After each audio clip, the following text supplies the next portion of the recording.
Welcome to the Mile High Podcast. This is your host, Dr. Daniel Knowles, coming to you from 5,280 feet. And I'm excited for this stellar webinar podcast interview we're going to have today. And if you're listening to this, I highly recommend that you subscribe to us on iTunes. And remember, the Mile High Podcast is now heard and downloaded in over 35 countries. You can get on iTunes, on Stitcher. It is also on Facebook and on YouTube. We replay the video and the audio portions. We highly would appreciate you giving us positive feedback if you enjoy the episodes. And I want you to mark your calendar in permanent ink for the Mile High 5. It's going to be August 17th to 20th, and it promises to be the best Mile High event yet. And we say that every year, but every year we over-deliver, and that's the plan this year, www.milehighchiro.org. And I am very thrilled to have our guest today, who is none other than the infamous Brian Dooley, who just finished teaching philosophy 2 and giving a midterm at Sherman College just before we got started. He's a philosophy instructor at Sherman College, is involved with the Academy of Chiropractic Philosophers, as well as the Sherman Business Success Program, and we'll talk about that. I don't know if I named that right, but welcome to the podcast, Dr. Brian Dooley. Oh, thank you very much. It's great to be here. I agree, and it's great to have you here. I want people to know that I actually have a picture of you that I carry around with me quite frequently. So I'm always next to the greatness that is the Dooley. Well, if I can bring that to your life and just make the world that much better, I'm glad to do it. I'll send anybody a picture of me to carry around. Well, good. And let's start off with how long you teach philosophy at Sherman College. What was the journey? How did you end up being involved with teaching at Sherman? I was in practice, I would say, about 8 years, and something was drawing me to teaching, and I thought, well, I started teaching at a technical college, teaching anatomy, and I remember the first couple of times I taught it, I sat there thinking, boy, I would really hate listening to me. And so I started this, I'm not that far removed from school. I graduated Sherman in 2005, and I said, well, what were some of the things that I like to do? And as I was able to develop my teaching style, the classes got a whole lot better. I think the students enjoyed the experience a lot more than I did.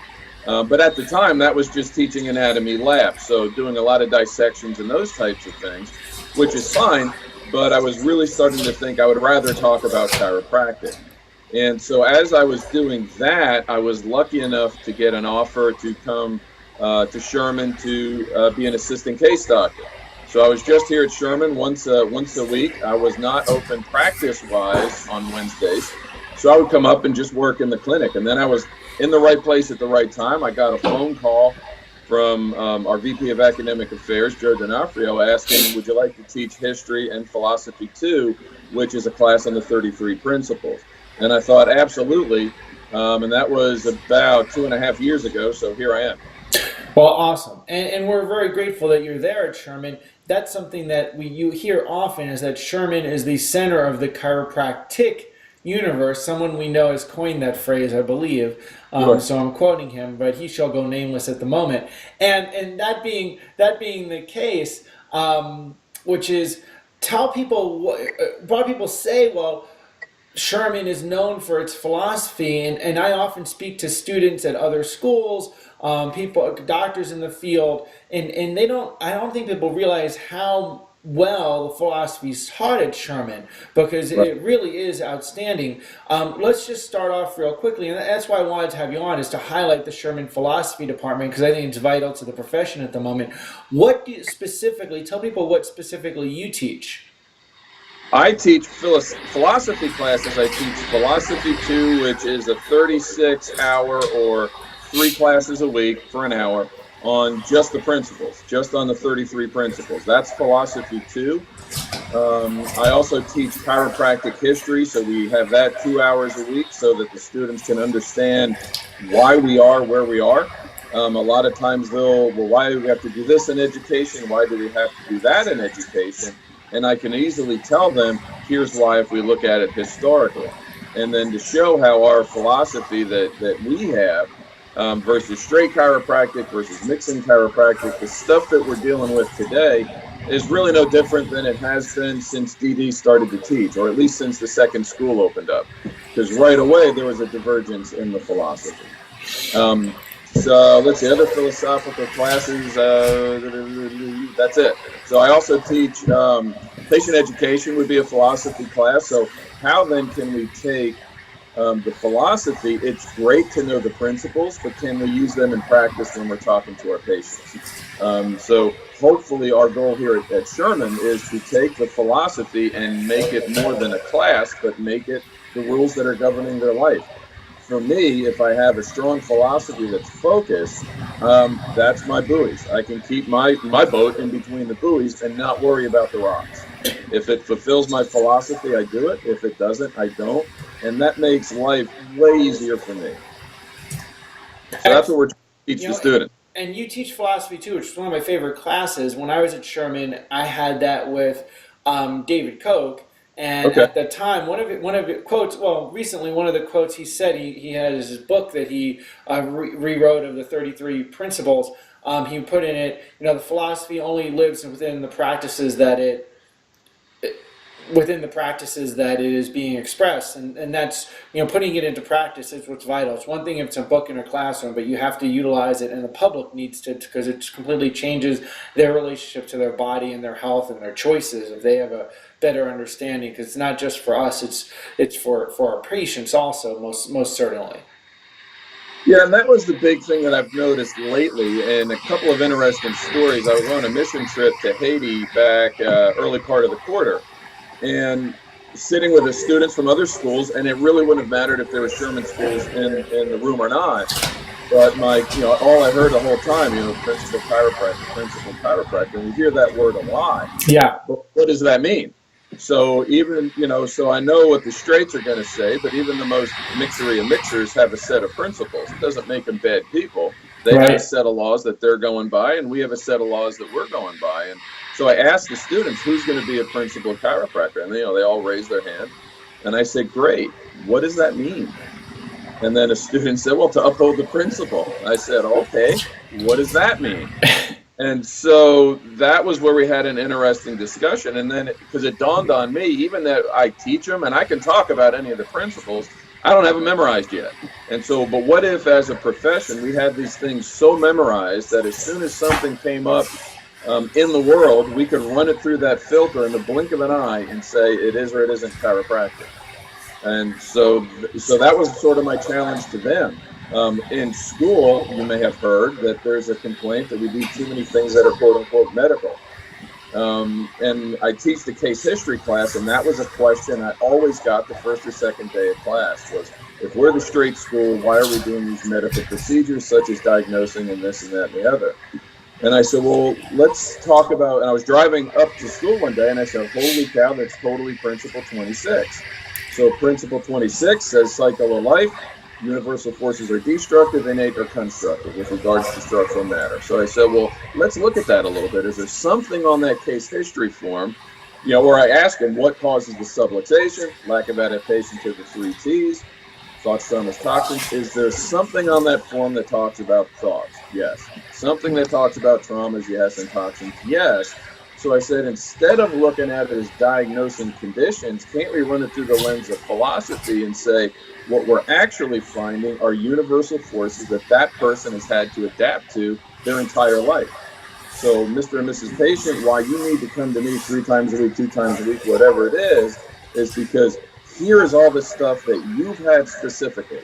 We generally mention thoughts, traumas, and toxins in the patient orientation, but the report of findings, I can say, so you, Mr. and Mrs. Patient, this is you precisely why this plan of care is the best for you.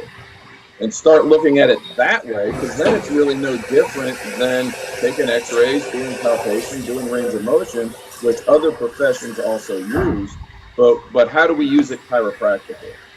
And just run it through the lens of the philosophy. But if we don't know the philosophy as well as we think we do, how do we get there? And then with that, knowing the philosophy, how should that, or how would we like that to impact a person in daily practice?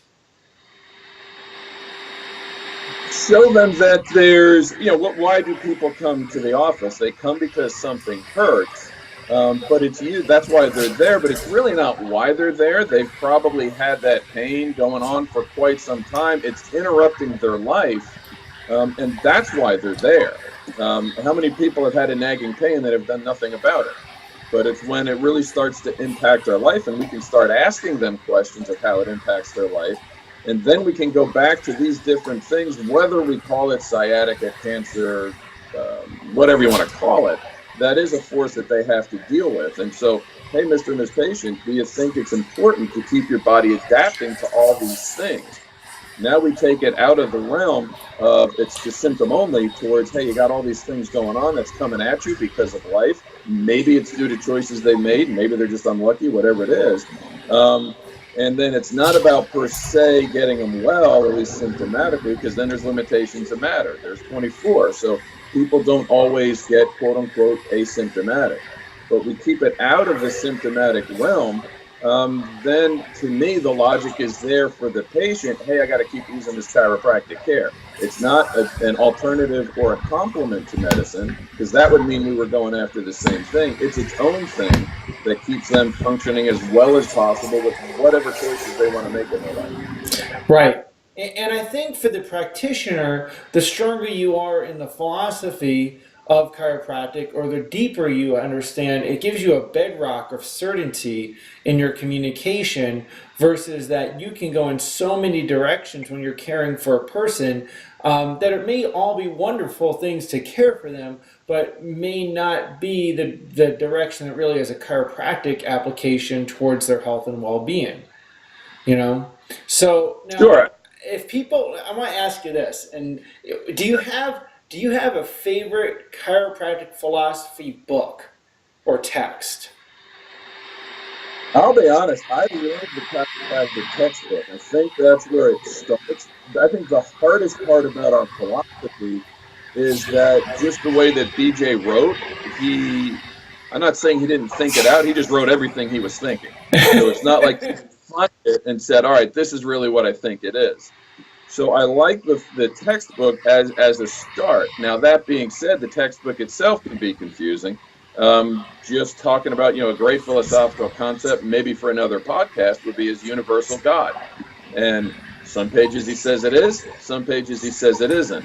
And so how can we get through that? But I like starting there, and I really like actually what David Koch did. I think as philosophers, we can't be afraid to say, all right, is there a better way to express what we're trying to express or trying to say? So I like some of the things that he did, and I know that there's some, if it's not how BJ wrote it down, then we don't need to touch it. Well, that's when dogma becomes a problem. But exactly. I think we can look at things like principle number 6. That's the one every chiropractor knows. So there's no process that doesn't require time. Well, that's a double negative, and at the very least, it's poor English. So he's just saying every process requires time. Why can't we do that? Right. So I think the intent and the spirit of the principle is still there. It's just said in a way that A, is going to be less confusing to the chiropractor, and then it's going to be less confusing to the patient. I don't think it's a case where patients don't understand the philosophy. I think it's a case where we as chiropractors don't understand it to a depth that we can deliver it. Yes.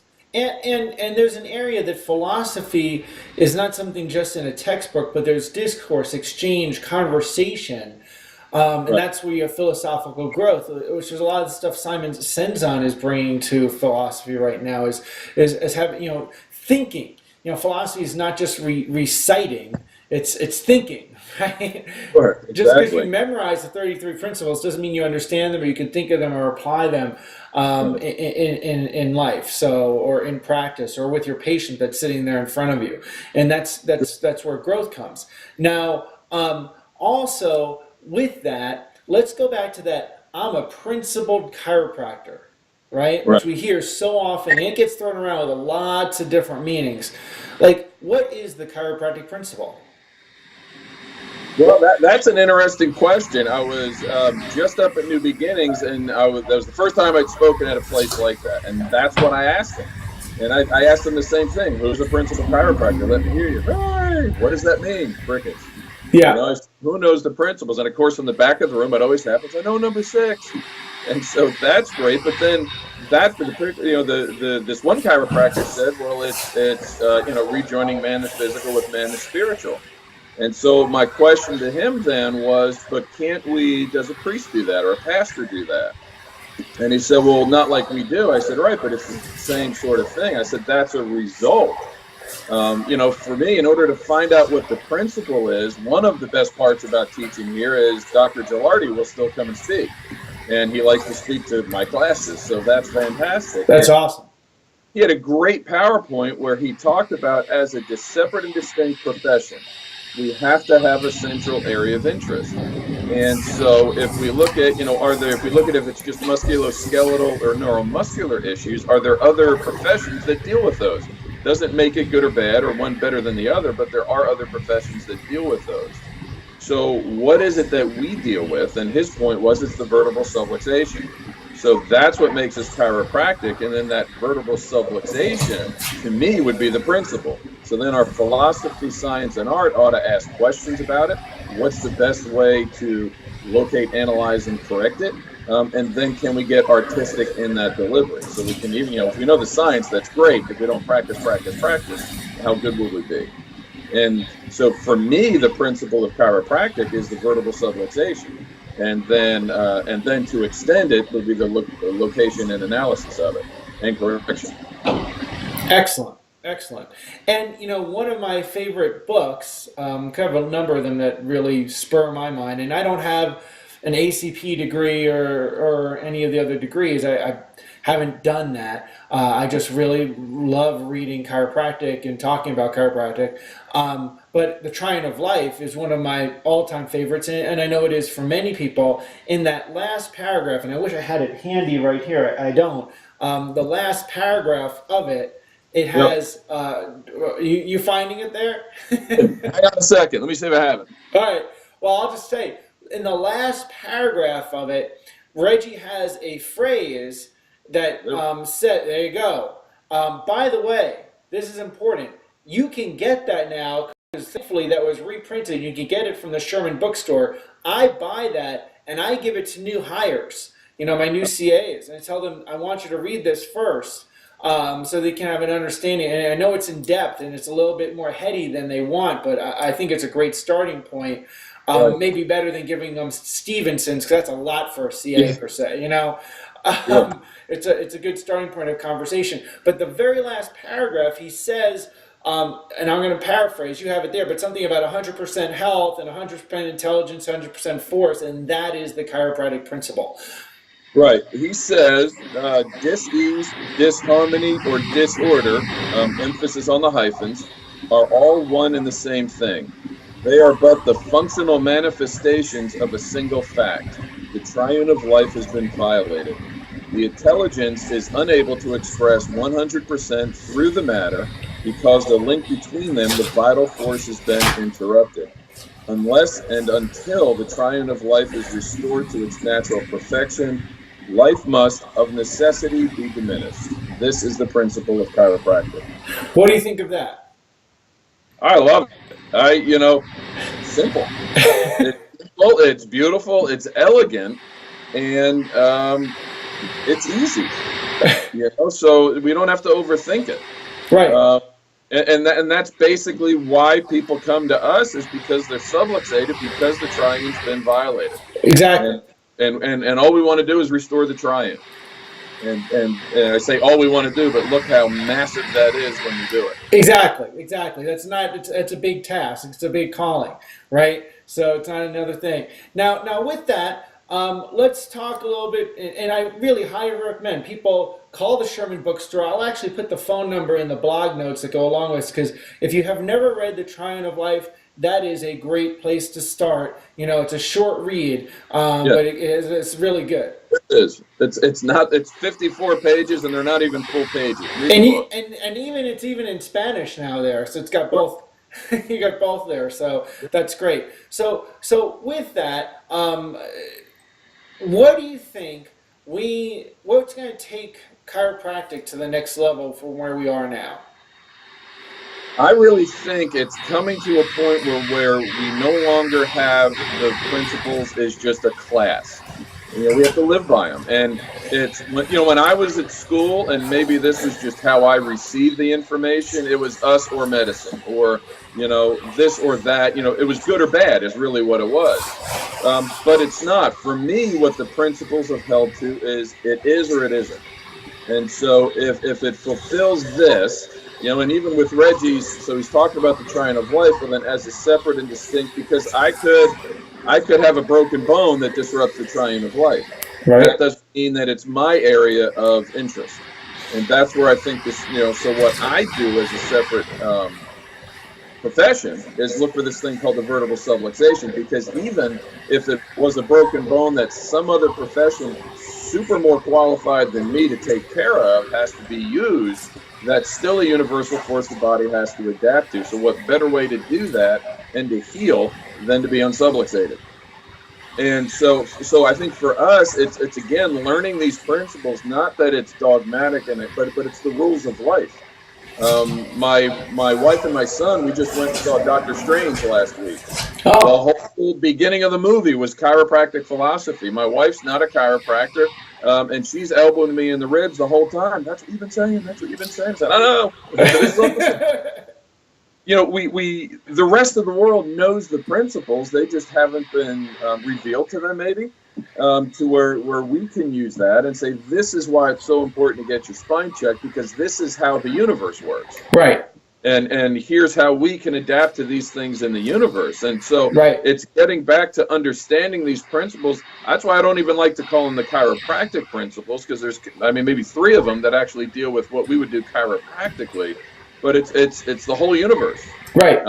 And that's why I like the major premise. The last word is existence. That's what we change the existence of the universe when we look at analyzing correct subluxation. Well, and that's the thing, because I often say this in programs, like truth is truth. Like Right. There are other things that will share the same truth as chiropractic philosophy, because it's still truth, one Right. way or another, right? And but a lot of people don't, and a lot of people will have a lot of the same values and principles, the public that is, as chiropractic, but not realize, oh, that's chiropractic. Right? Because we have such a muddied definition of our profession. We do so many different things, and people don't know what chiropractic as a profession is. Now on that note, let's talk about something, because you said thoughts and trauma and toxins, and you gave the example of a broken bone. Now this is an area that you see a lot in chiropractic, which is like, oh, well, now we know these things cause subluxations, so we have to address the causes of subluxations. And you see a lot of that touted as, well, now I'm still principled, right? But I'm addressing the causes of subluxations, which always really irks me. And I remember some things that Gilardi used to say about that I'll share. But can you help people with why that is not a good road to go down? Well, so for me, I understand the thought process behind that, because if there's bad toxins, well, then why don't we do nutrition? Or if it's how we handle traumas, why not do exercise and those types of things?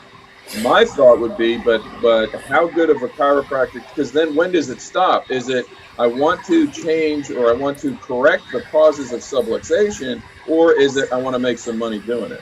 Right. So a big thing that we never really think about. So we like to think about the falls, and or exercise maybe. Then we like to think about nutrition. But what about the thought trauma? Has anybody had a car break down, and how did you feel?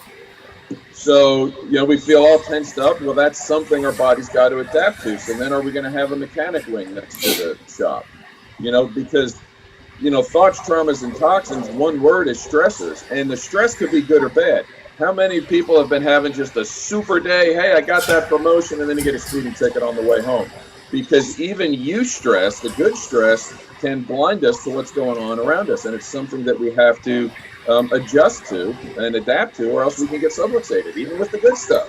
Right. So if you're taking away the bad stress, well, then how are you going to take away the good stress? You know, hey, you got an A on that report card, you know, Ms. Johnson. So, you know, but you're still fat and ugly. You know, are we going to do that, you know, to bring them down a little bit? Right. And so our job is we don't know what stressors that they come across all their life. What kind of how big of an office would you have to handle every stressor that every patient you're going to have is going to come under? It'll be huge.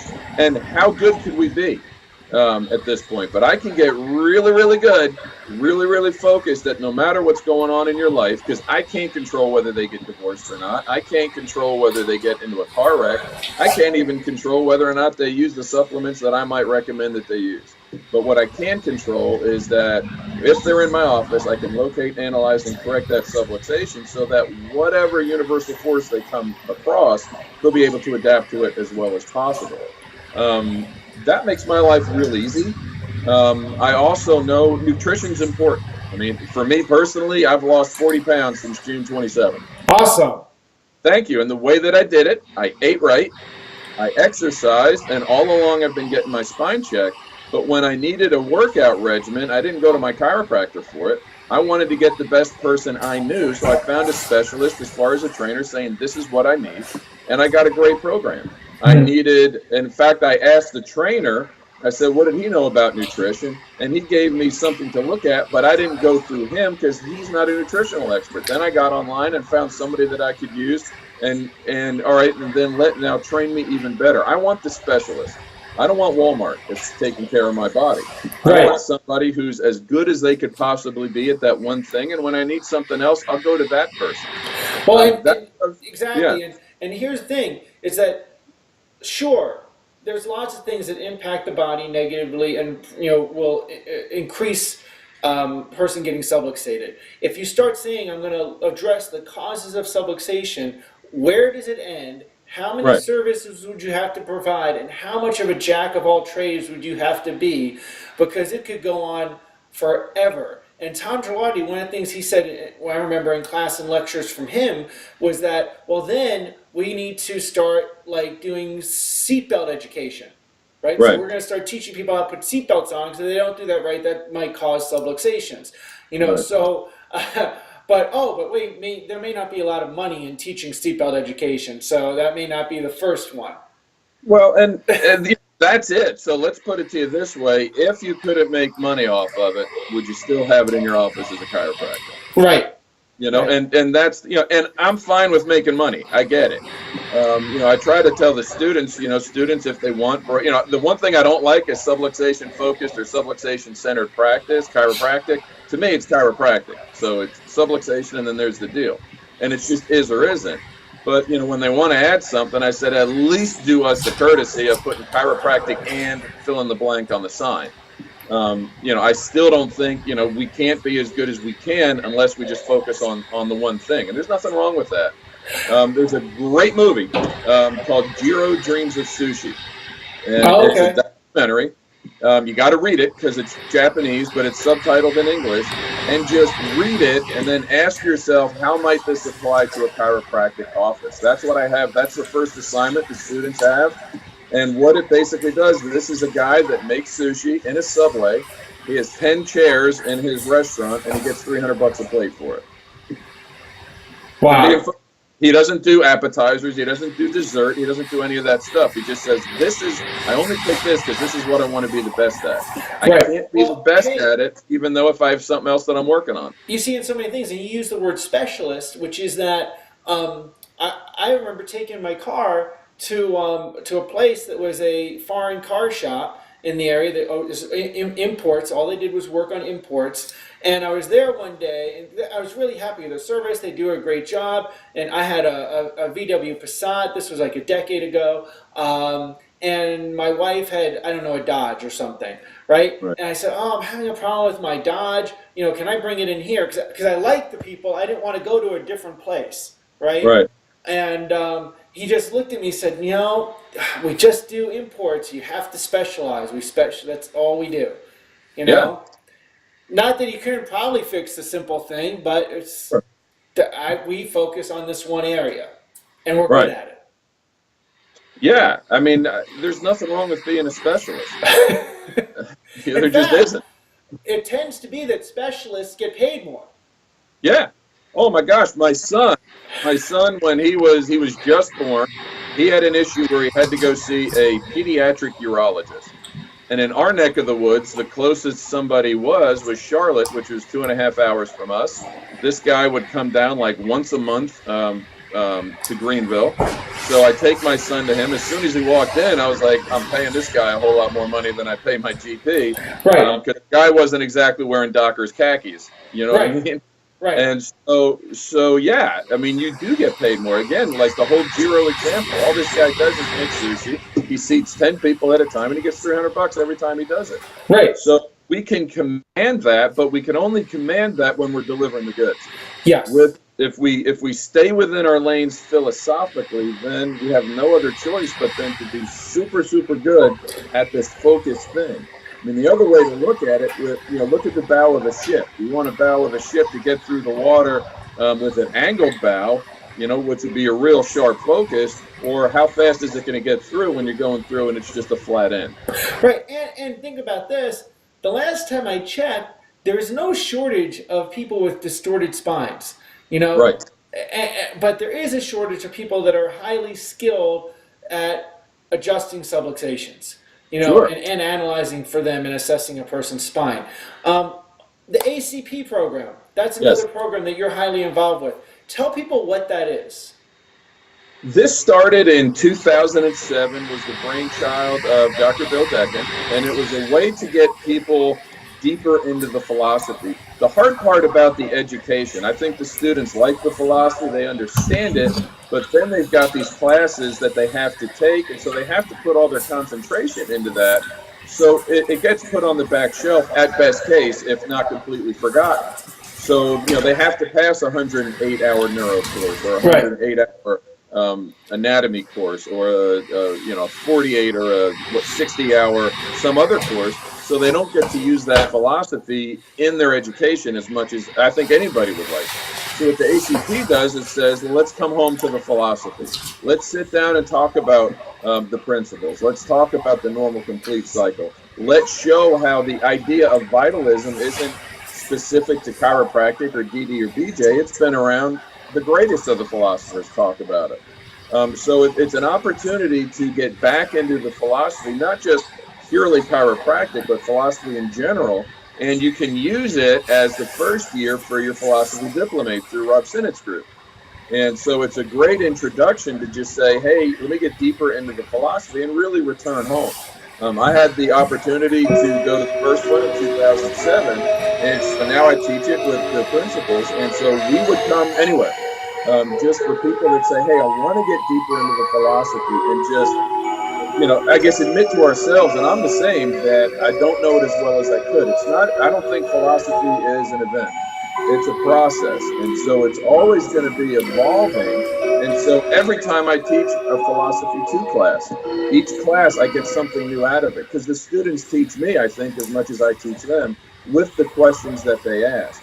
So it's an opportunity to get together. The way the program will work, I believe you meet 5 times a year over a weekend. There'll be some assignments maybe to do online. Then there's a paper at the end that you have to come up with on a topic of your choosing that's philosophical. And it's a great way as an introduction to say, hey, let me get into the philosophy a bit deeper, and then hopefully be inspired. Let me go ahead and get my full-blown diplomate after it. Right. And so people, and that's incredible. If people want to hook up with that program, where's it being offered right now? This will be airing tomorrow. So Okay. how do people hook up with this, and how do they find out more, and how do they watch for it being available?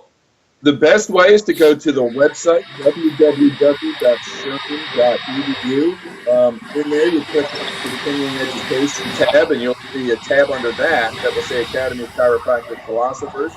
Right now, they just started one in San Diego. It's going to be in San Diego and California this year.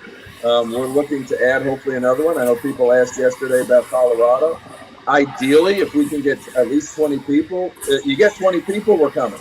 If it's less than that, well, then it might take some finagling to get there. But if you can get just 20 people that want to get together and discuss the philosophy deeper, we'll come wherever you ask. It's been in Spartanburg. It's been in Providence, Rhode Island. Now it's in California. It's been in overseas. So it's been in Europe. It's been in Australia. So if there's a need and if there's a want, we're coming, and we'd be glad to show up. So it's, what better way to spend a weekend, just 5 weekends a month, talking about chiropractic philosophy, so that we're getting better, the profession's getting better, and the planet's going to be even better. Absolutely. And realize how important that is. There's a lot of people that are DCs that never got the chiropractic, never had philosophy in school. Yeah. There's a lot of them. Amazing to me, to be honest. Right. So this is a way that if you did not get philosophy in school, right. And rather than getting it from what is just a SPIZ program, but not really philosophy, and yes, you can read books on your own, and I highly recommend you do that. But this is where, in a structured manner, you could really explore in depth the philosophy. And so I think it's a great thing for people to put as part of, like, hey, you're a DC degree and you say you're a principal chiropractor. Well, know what those principles are. Right. Absolutely. And, sure, we can send people to the green books, but again, the hard part about that is just the circular way that BJ wrote. So it can be real confusing. What the heck am I reading? One, and then two, wait a minute, in this book he says this, but this book he says that. And so what the ACP gives you a chance to do is sit around and discuss these things so that we can have some commonality in what really the thought process was. Doesn't mean we don't continue to debate. It's philosophy we should discuss and debate. But at least we can start saying, all right, here's where the starting point was, and then where can we take this thing?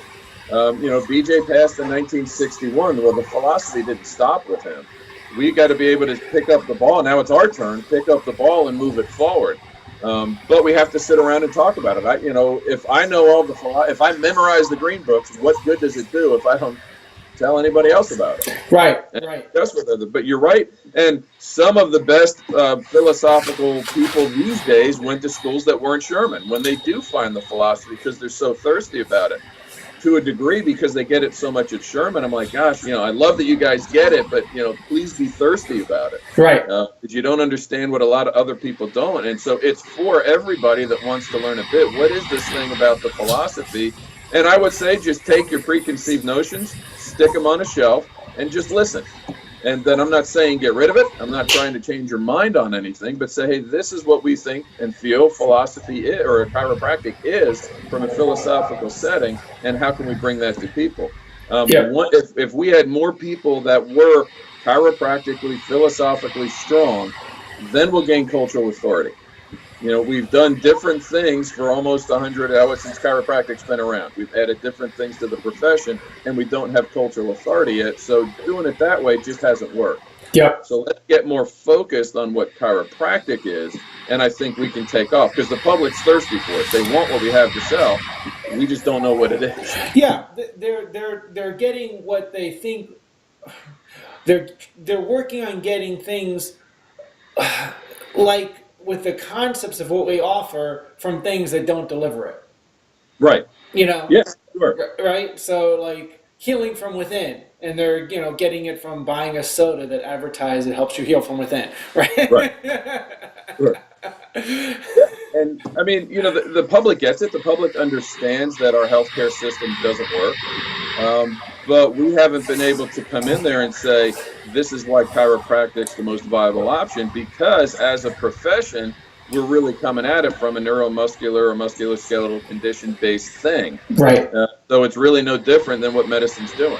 Right. And then medicine has cultural authority. So that's why then we're the last resort, because they've tried everything medicine has to offer, and they're coming to us looking for the same thing. Right. A different modality. Yeah, and BJ Palmer was famous for saying, the great dual robbery, medicine stealing chiropractic and chiropractic stealing medicine. So, right. Yeah. Yeah, that's the classic. We get upset when other people are doing, I manipulate or I adjust. I do the same thing. I mean, my pastor is a former physical therapist, and she says, well, I do the same thing. So we had a bit of an argument. And there you go. Right. And but that being said, if I'm in a car wreck and I need to stretch and do some things, yes, I'm going to check my spine, but I might do some other things in order to help me improve as well. Right. Right. Um, So let me so, ask you this. I want to ask you one more thing and we'll yeah, wrap up. You've done something that, as far as I know, and correct me if I'm wrong, please, I don't know if there's anything like this happening in other chiropractic schools at all. But right. you've been the brainchild behind at Sherman the Practice Success Program. Can you tell Yes. people what that is?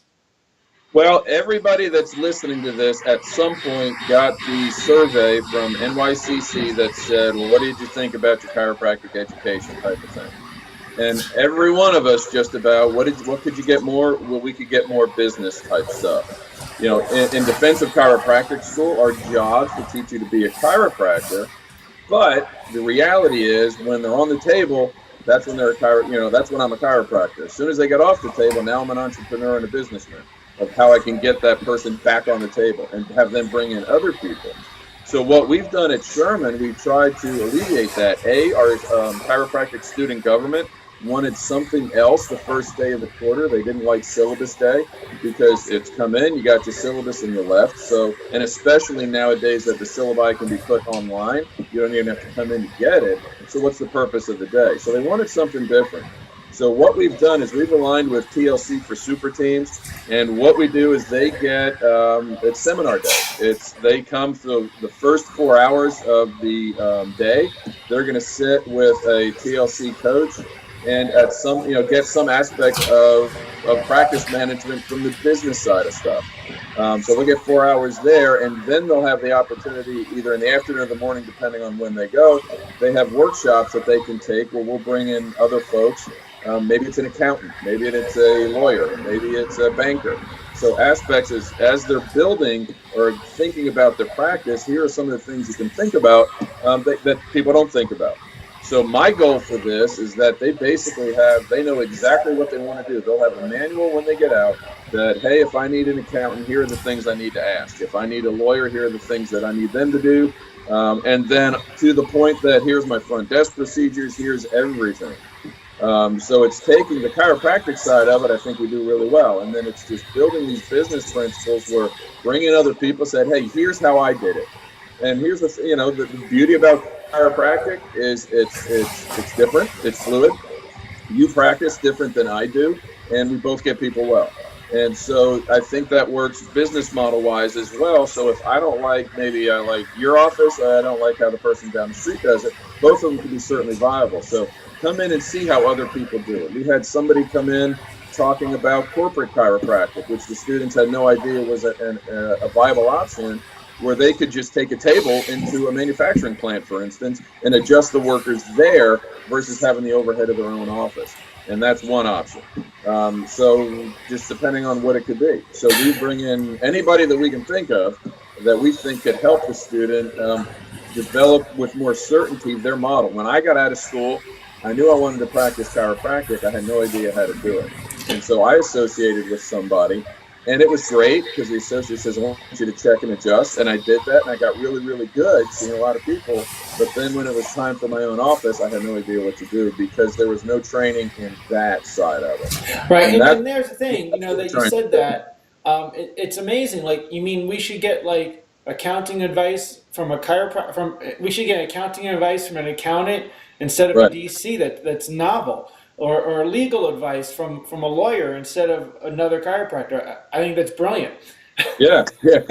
Imagine that. You're really, yeah. So it's why not? All the chiropractors and the practice management people mean well, but get the people you're going to actually have to use. Yeah. And so we try to find people that do have experience with chiropractic. The accountant that was just here, he's been under chiropractic care all his life. Family goes. So then they can understand it a bit on a different level. Right. And so we do have a vetting process. We don't let just anybody speak. If it's chiropractic or if it fits that program, then yeah, we'll let them come. But we much would rather have folks that have experience with chiropractic that can come talk to the students from their segment of business. Well, and I just want to acknowledge, because wrapping up this episode, and this is a great episode. This is going to be one of people's favorites, I'm sure. But of course, being the Dooley, we knew that would be the case. But And being involved with, here you are, you're involved with teaching students, so our future chiropractic philosophy, B, teaching maybe students from other schools or DC's philosophy through the ACP program, which is both those things incredible contributions to the future of chiropractic and the present. And then also being involved with this success and practice program is phenomenal. So people can get more business education in school, and that you're doing all those things through Sherman. That's really amazing. And I really want to acknowledge you for helping so much, so many chiropractors, and helping chiropractic and being involved with this on that level. And most people, there's a lot of people that are unsung heroes in chiropractic, that and you're one of them. So I really appreciate that, and thank you for taking the time to be on the podcast. And I love this favorite quote of yours: "Leave the gun and take the cannoli." So I'm going to make sure I remember that one. yeah, great movie. So it's a blast, and I want to thank Sherman College for having the trust in me to do it. The students come to play every day. We have some just tremendous conversations, and as I said, I learn as much from them as hopefully they're learning from me. And what I've loved about Sherman since I was here, I never felt teacher-student when I was a student. I felt that they were my colleagues that were wanting to share information. And so that's what I try to bring to the students, and I think that's the culture we have here, where, hey, we can have some back and forth and talk about things, and let's develop this thing that's called chiropractic, because, I tell the students all the time, we're not in competition with each other. There's too many people that aren't being seen. Right. Not only aren't being seen, but even the ones that aren't being seen by chiropractic. Right. I get people that, hey, you go through, this is what we're going to do today, and then we'll do a chiropractic adjustment, and they'll say, what's an adjustment? And that is totally not okay. Right.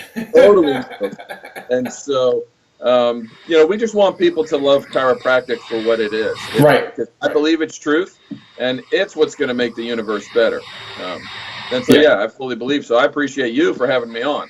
And getting to share a little bit. This has been a blast. Well, good, and thank you for being part of the center of the chiropractic universe. Liam P. Schubel, we'll quote him now. And as far as I know, this particular Mile High podcast episode is Big Deal certified. So absolutely. Well, hang on a minute. There it is. There you go. Big deal.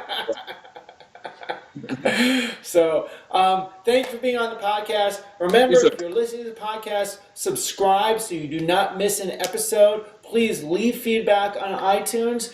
We continue to bring great content, and etch in your calendar etch out it in rock or permanent ink, August 17th to 20th. Be in Colorado at a higher altitude, raising up the chiropractic principles so people can dig deeper into them. And thank you to Dr. Dooley and www.milehighchiro.org. And we'll leave in the podcast blog how they can get in touch with you, how they can find out more about the ACP program, as well as Sherman College, and how they can get a copy of the Triumph of Life as well.